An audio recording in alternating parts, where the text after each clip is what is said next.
Hello प्यारे बच्चों, क्या हाल है।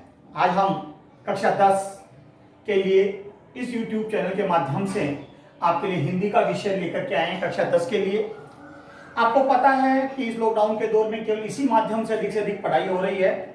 हम बात करेंगे हिंदी विषय की। CBSE में किस तरीके से हिंदी के ऊपर पूरा फोकस किया जाता है और हमें हिंदी किस तरीके से सफलता दिलाती है। आपका व्याकरण का कोर्स हमने पहले करवाया, व्याकरण को आपने भली प्रकार देखा। अब हम बात करेंगे साहित्य की। हिंदी साहित्य में आपकी एक पुस्तक का नाम है कृतिका। कृतिका हमारी पुस्तक जो है, इसमें कुछ कहानियां हैं, कुछ लेख हैं, कुछ निबंध है और उसका बहुत ही रोचक आज जो हम चर्चा कर रहे हैं वो अध्याय का नाम है जार्ज पंचम की नाक। कमलेश्वर जी ने बहुत अच्छा एक व्यंग्यात्मक वर्तमान सरकार की परिस्थितियों का आकलन करते हुए उसके ऊपर जो ये व्यंग किया है उसके ऊपर इस पूरा जार्ज पंचम की नाक अध्याय लिखा गया है। जार्ज पंचम की नाक एक व्यंग्यात्मक निबंध है। इसमें सरकारी तंत्र की मजाक उड़ाई गई है। हम जिस इंग्लैंड के गुलाम रहे हैं उस इंग्लैंड की महारानी जब अपने पति के साथ भारत में आ रही थी, उस दौर में उसके आगमन के कारण उसकी देखरेख में यह दिखाना चाहते थे कि हम तुम्हारे लिए क्या कर सकते हैं। इसी का ये व्यंग्यात्मक निबंध है। जब रानी एलिजाबेथ का जब भारत आगमन हो रहा था, बात उस दिन के जब इंग्लैंड की रानी हमारे यहाँ द्वितीय अपने पति के साथ भारत पधारने वाली थी, रोज रोज अखबारों में उनके शाही दौरे की खबरें छपती, क्योंकि हमारे पास समाचार पत्र एक ऐसा माध्यम है जिससे लोगों तक समाचार पहुंचाए जाते थे। एलिजाबेथ के दर्जी उनकी वेशभूषा तय करने के बारे में परेशान थे। इंग्लैंड के अखबारों की कर्तनें भारतीय अखबारों में छपती थी कि रानी ने हल्के नीले रंग का सूट बनवाया जिस पर 400 पौंड का खर्च आया। रानी की जन्मपत्री प्रिंस फिलिप के कारनामे, उनके नौकरों, बावर्चियों, खानसामों, अंगरक्षकों के साथ साथ शाही महल के कुत्तों की भी तस्वीरें छपती थी। आप देखिए जब बड़े लोग किस तरीके से हमारे आगमन कर रहे थे तो लोग बात क्या क्या छाप रहे थे। रानी के आगमन को लेकर पूरे भारत में सनसनी थी। आखिरकार जो रानी 5,000 रुपए का सूट पहनकर आने वाली है उसके स्वागत में कुछ तो धूमधाम होनी चाहिए। देखते देखते नई दिल्ली का काया पलट होने लगा। सड़कें जवान हो गई, इमारतें सुंदरियों की भांति सजने और संवरने लगी। पूरा भारत देश, दिल्ली राजधानी को पूरा सजाया जाने लगा। अचानक एक परेशानी सामने आ गई। जब हम दिल्ली नगर को सजा रहे थे तो एक सबसे बड़ी समस्या सामने आई। जार्ज पंचम की मूर्ति की नाक गायब थी। पहले भी इस नाक के लिए राजनीतिक आंदोलन और बहसें हो चुकी थी, परंतु जैसे कि होता है राजनीतिक आंदोलनों का कोई हल नहीं निकल सका। कुछ राजनीतिक दल नाक को काटना चाहते थे, कुछ बने रहने देना चाहते थे। आखिरकार एक दिन यह हादसा हो गया। हथियारबंद जवानों की गश्त के होते हुए भी इंडिया गेट के सामने लगी जार्ज पंचम की मूर्ति की नाक काट दी गई। अब सवाल यह था कि रानी के आगमन पर जार्ज पंचम की नाक न दिखी तो यह नाक का कटाने जैसा होगा, यानी अर्थात अगर जार्ज पंचम की नाक नहीं रही तो ये भारत की नाक कटने का, यानी जार्ज पंचम की नाक की तुलना भारतीय मान और सम्मान की नाक से हो गई। ये हमारे प्रशासनिक ढांचे की कारनामे है।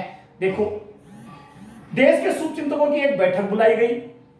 सभी ने कहा कि रानी के आगमन तक कटी हुई नाक वापस लग जानी चाहिए। यानी देखिए, आप बैठ करके चर्चा कर रहे हैं, वो आ रही है, घुमाने की बात है, सजाने की बात है, और अब सबसे बड़ा मुद्दा है कि जार्ज पंचम की नाक लगाने की बात है।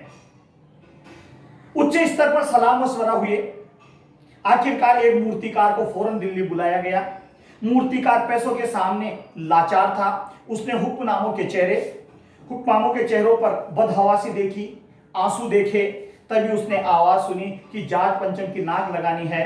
मूर्तिकार ने कहा नाक लगा दूंगा, परंतु मुझे बताइए कि इसकी लाट का पत्थर कहां से लाया गया था, यानी जो मूर्ति बनी उसका पत्थर कहां से आया था, क्योंकि मैं मूर्तिकार हूं। यदि मुझे पत्थर का पता लग गया तो हो सकता है मैं वैसी की वैसी नाक बना के जाट पंचंगे लगा सकता हूं। कहां से ला गया था? हुक्मरानों ने चेहरों पर हवाइयां उड़ गई, क्योंकि किसी को पता हो तो बताए ना।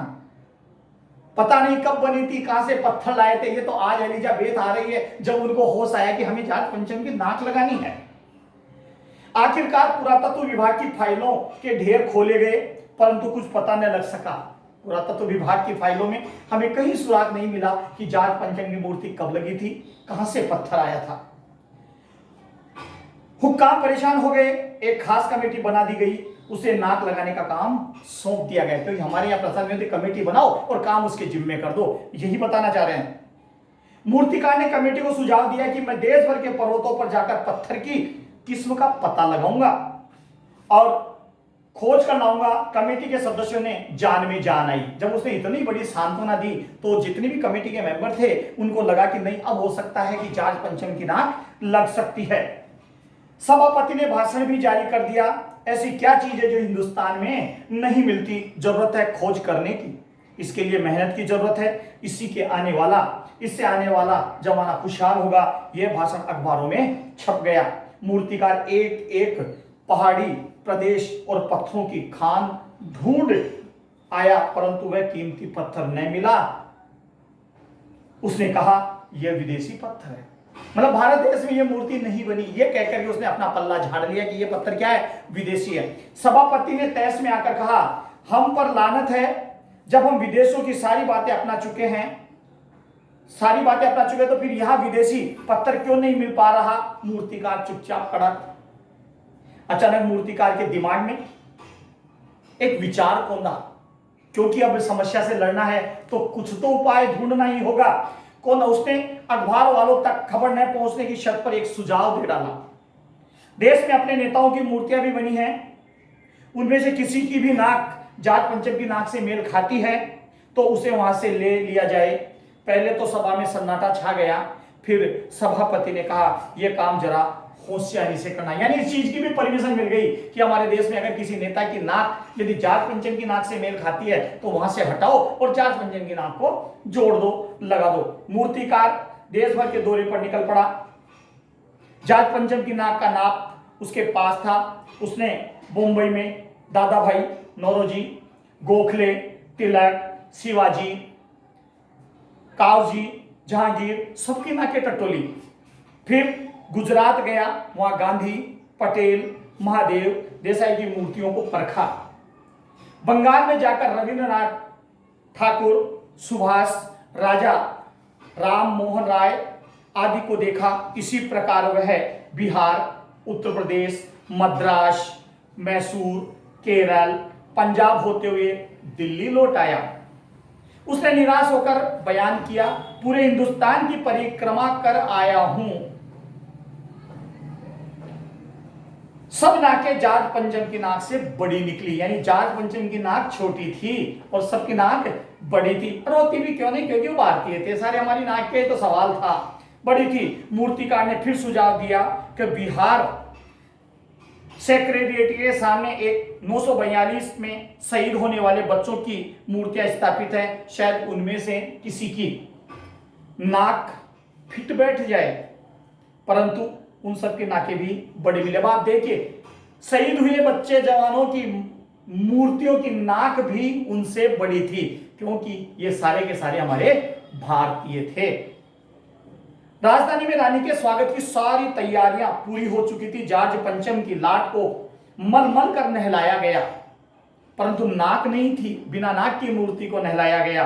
सरकारी हुक्मानों में खलबली मची। अब की बार उसने एक नई योजना पेश की। उस मूर्तिकार ने क्या, उसने कहा 40 करोड़ जनता में से कोई एक जिंदा नाक काट कर लगा दी जाए। यह सुझाव सुनकर सन्नाटा छा गया। सब अब बका कर रह गए कि ये क्या कह डाला मूर्तिकार ने। मूर्तिकार ने कहा, नाक चुनना मेरा काम है, आपकी सिर्फ इजाजत चाहिए। इजाजत से दे दी गई। देखिए, मूर्तिकार को किसी एक सजीव व्यक्ति की नाक लगाने के लिए भी स्वीकृति दे, क्योंकि अपनी इज्जत, क्योंकि हमने उस मूर्ति की नाक से जोड़ दी थी। अगले दिन अखबार में छपा गया कि नाक का मसला हल हो गया। नाक लगने से पहले हथियारबंद पहरेदारों की तैनाती हुई, मूर्ति के आसपास का तालाब साफ किया गया, उसकी रवाज निकाली गई और ताजा पानी डाल दिया गया ताकि जिंदा नाक सूखने न पाए। आखिरकार अंतिम दिन चुपचाप जात पंचम की लाट की नाक लग गई। सब अखबारों में छपा कि जात पंचम की जिंदा नाक लगाई गई है, यानी ऐसी नाक जो पत्थर की नहीं लगती। लेकिन उस दिन अखबारों में किसी उद्घाटन सभा, अभिनंदन, मान पत्र देना या स्वागत समारोह में होने का समाचार नहीं छपा। सब अखबार खाली थे, पता नहीं क्यों। नाक तो एक ही चाहिए और वह सब बूथ के लिए। यह था हमारा जाट पंचम की नाक का इतिहास। तो हमारे इस पाठ में केवल यही बताया गया कि हमने हमारी नाक रखने के लिए किसी जिंदा व्यक्ति की नाक को उसके लगाया। तो ऐसा हो क्या रहा था कि यदि विदेश की एलिजाबेथ हमारे भारत में आती और जाट पंचम बिना नाक रहते तो क्या भारत की नाक कट जाती? लेकिन नहीं, आज हमारा कोई ना कोई एक व्यक्ति शहीद हुआ है जिसकी नाक जाट पंचम के लगे। इस तरीके का ये कमलेश्वर नाथ जी ने ये जो जाट पंचम की नाक लिखा, एक बहुत ही व्यंग्यात्मक निबंध है जो हमारे सरकारी तंत्र की एक कमजोरी को उजागर करता है। पीडीएफ के माध्यम से हम आपको इसके प्रश्नोत्तर करवाएंगे शेष अगले अध्याय के साथ।